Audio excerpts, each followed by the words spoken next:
Hi there, my name's Todd Attridge, and I would like to welcome you to the 5th episode of The Power of Five. This is a series that brings together 5 behavior change specialists from all around the world on topics related to leadership. Welcome, everyone. It's good to see you all.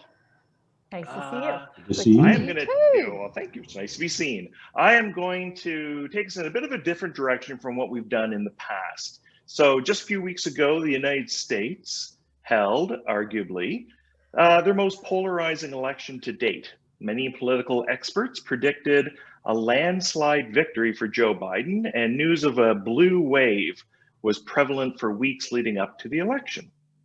Now, we know now the outcome of the election, and as of December 4th, Joe Biden leads by over 7 million votes. But that doesn't erase the fact that Trump, described as the most controversial president of the United States, still received 46.9% of the popular vote.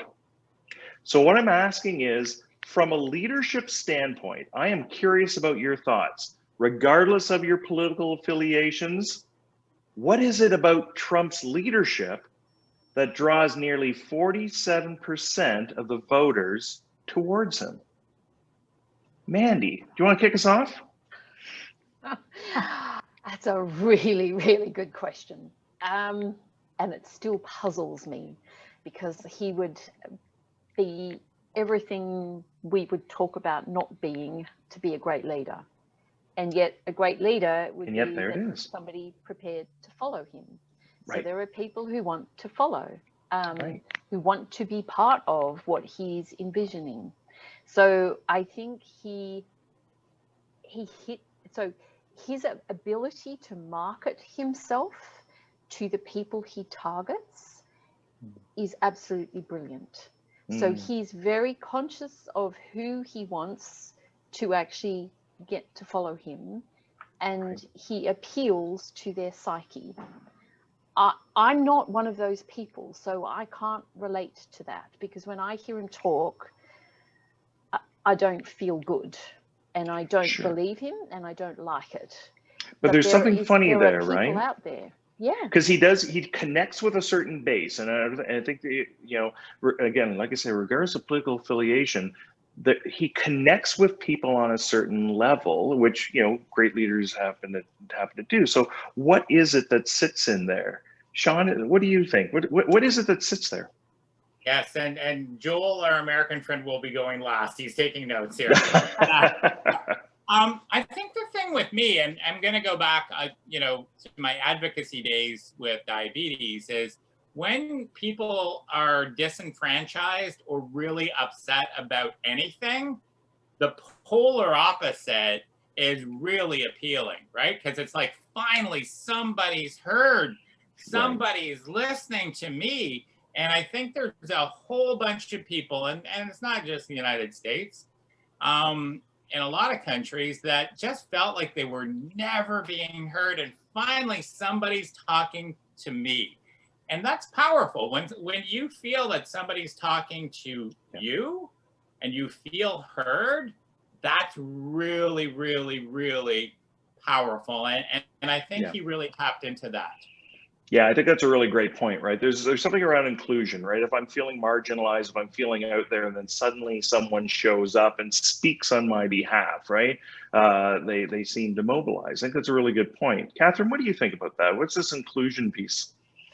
Well, I'd actually like to tag on to what Sean just said, is I think that notion of emotionality, and certainly the inclusion piece being tribalism, right? Like, I'm looking for people who are like me, who are just as angry, possibly resentful, whatever. They have real concerns, and they are making decisions and choices, and most importantly, hearing, listening, and filtering through that emotional, very, very visceral perspective.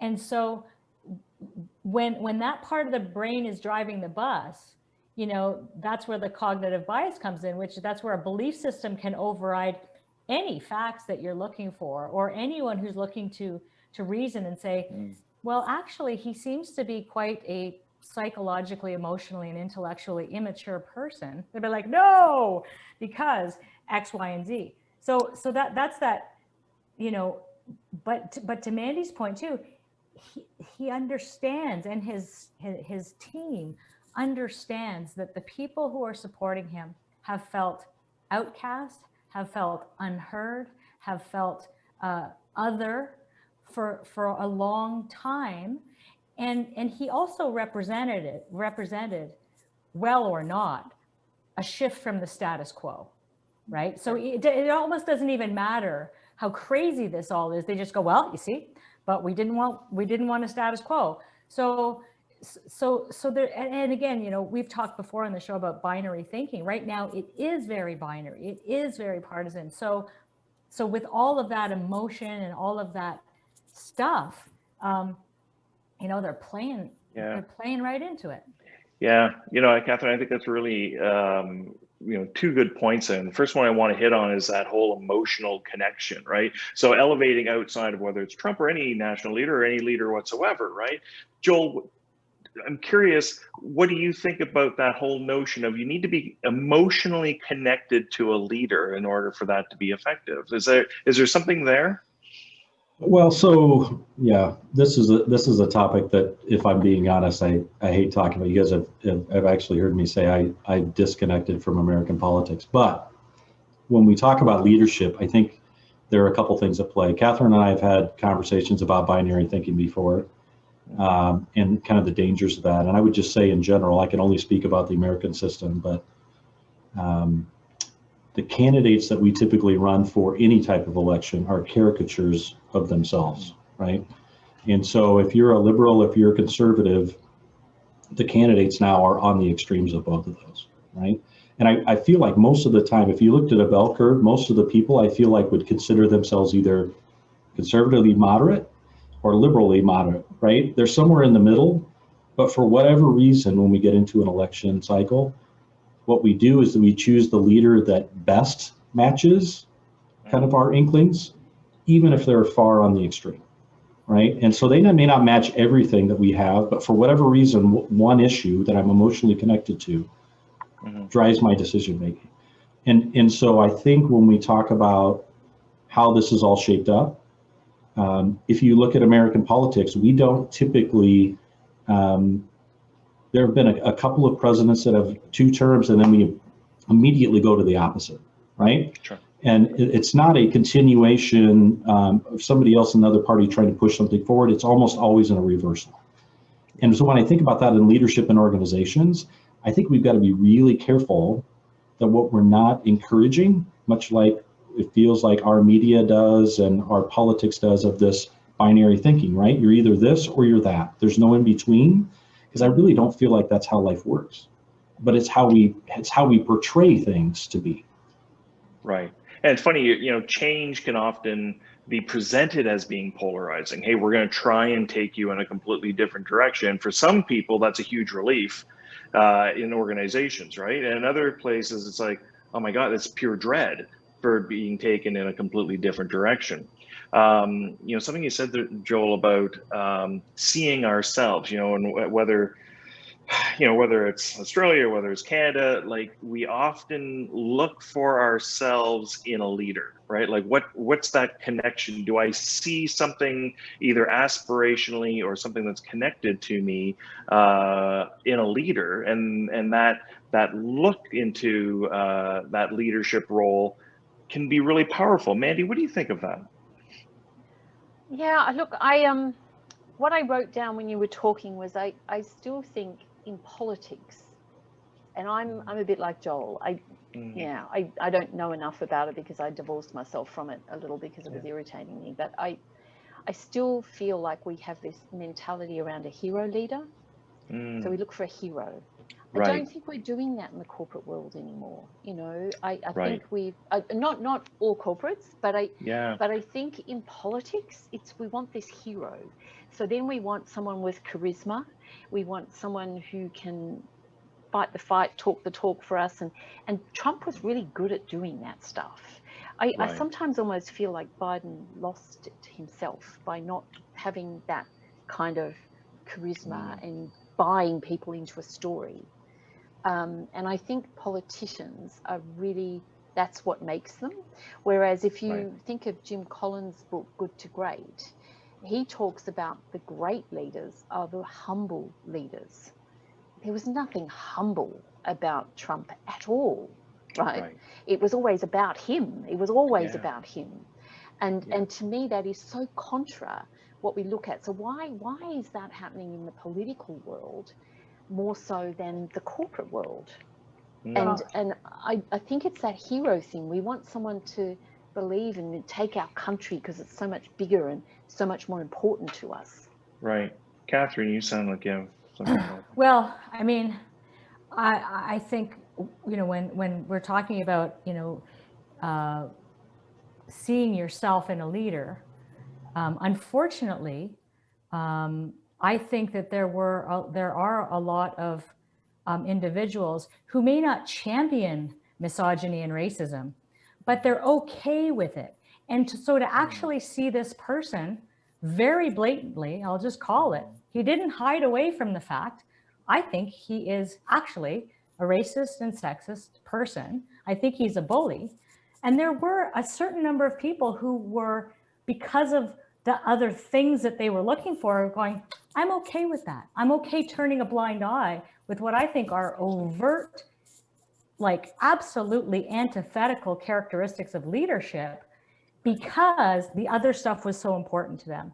And I find actually the fact, like Republicans, Democrats, whatever, liberals, conservatives, you know, pick a party, they'll fight it over, blah, blah, blah. But this was less about, hey, this is my team, I vote for my team, that's it.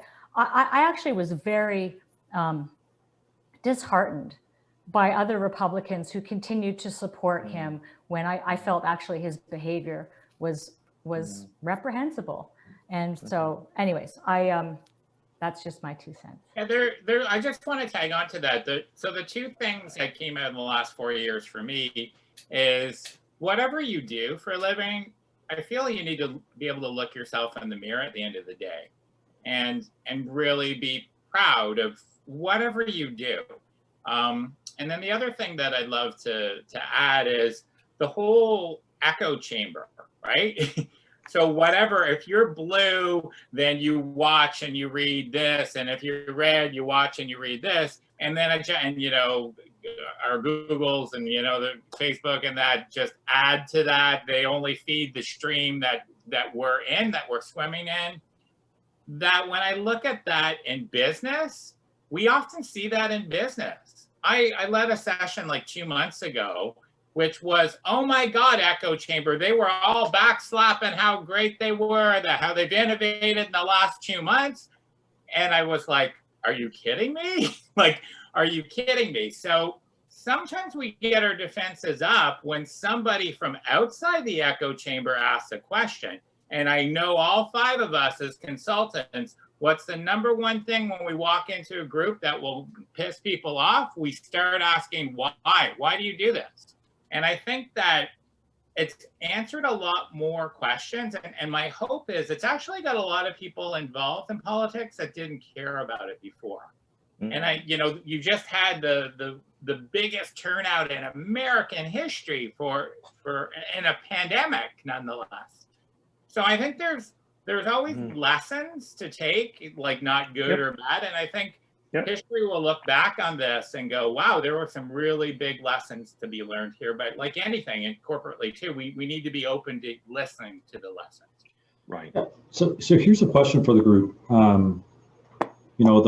In the early 80s, when Ronald Reagan was still president, there was a gentleman by the name of Tip O'Neill, who's, I believe, Speaker of the House. And he had a quote where he said, all politics are local. And what he meant by that was it's people face to face, it's people in communities. They're the ones that get stuff done, but it has to be built on a relationship. And if you ask me, those 8 years were the last time I think there was some sanity in government. But putting that aside, if we apply that to the business world, I would ask, do we believe that the same thing could be said about leadership, that all leadership is local?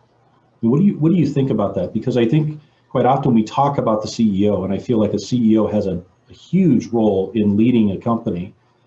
But I sometimes wonder if more leadership is local. It's my team, it's my department, it's my region. Right. What do you guys think about that? I totally agree. And I know there was data, I don't know, decades ago that showed that people leave people, not companies, right? And it's usually their absolute direct report manager, right? So that you can in fact make a cultural ecosystem, you know, you can make an oasis even if everything isn't culturally aligned. I totally agree with that. I think the contra to that, if I look at some of the work I've been doing just recently, and I don't know if you've read some of the work of Patrick Lencioni, and Lencioni has the book, The 5 Dysfunctions of a Team, and inside that he talks about the CEO and their direct reports should be the first team. They should be your first team. So interestingly, over the last couple of months, I've been working with a couple of different executive teams talking about activating their strategy and how they're going to do that, etc. And every single one of them, when I asked them the question, said their first team was their functional team. So what happens then is we build great little local spots, but as an enterprise as a whole, we fail because we're not actually working together as an executive team. So if you look at that from a political space, that'd be the same. You know, you put your guy who's in charge of health and your guy in education and and they actually work together as a first team for the good of the whole.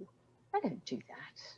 Well, that's another both and situation, right? It's not either local or C-suite. It's both.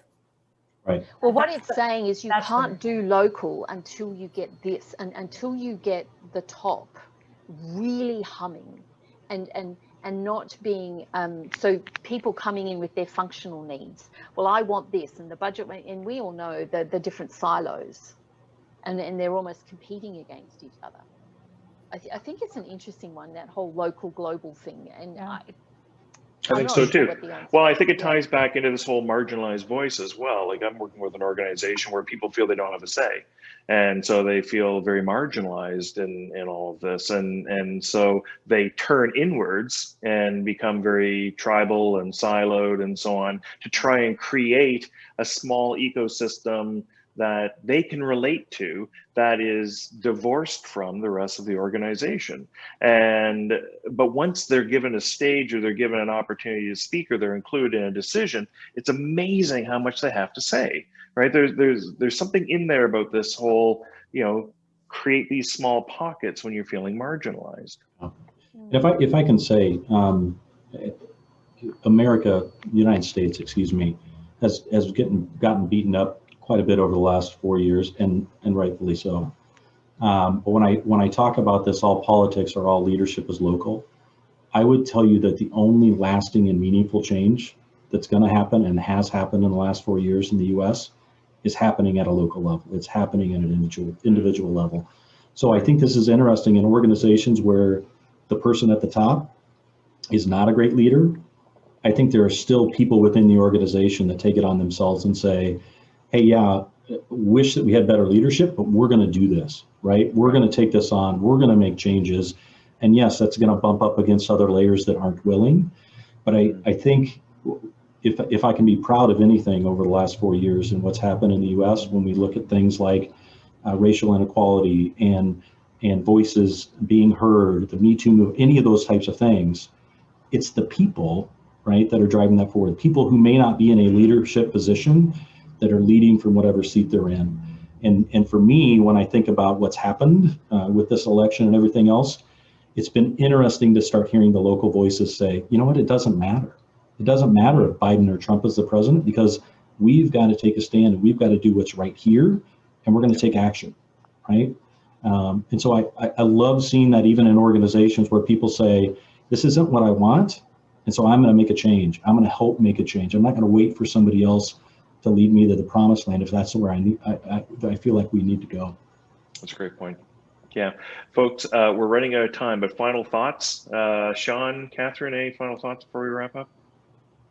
I was just gonna tag on to Mandy and Catherine about it, you know, it being local, and people leave companies, good companies, because of people. And I've worked in teams in a company that the leader of that team was outstanding and their experience was outstanding. And the other, you know, marketing sales is the two easy ones. And the other leader, their experience on the same team was very, very different. And so I love the leadership at the local level and how important those relationships are. And people will stay with companies that maybe don't have the top because their immediate world is so good. Mm-hmm. Yeah. Catherine, anything before we wrap up? No, I agree with that. And I think, again, both and, right? That it doesn't mean you have to focus on C-suite, great. Doesn't mean you just focus on local. This is where you can actually roll up your sleeves and get into it. And hopefully at the same time, there's some evolution happening up and across the food chain as well. Yeah, great. Great words. Listen, I would love to thank you all. I know this took us into a bit of a different spot than we normally go, and not always, you know, politics are not always the best or the most comfortable thing to talk about, but thank you for everything. And folks, for joining us, thank you so much. If you found this useful, by all means, please keep an eye out for future episodes. We'll continue examining the different styles of leadership. Thanks so much. Guys, thank you. See ya. Thanks. See you soon. Bye. Bye.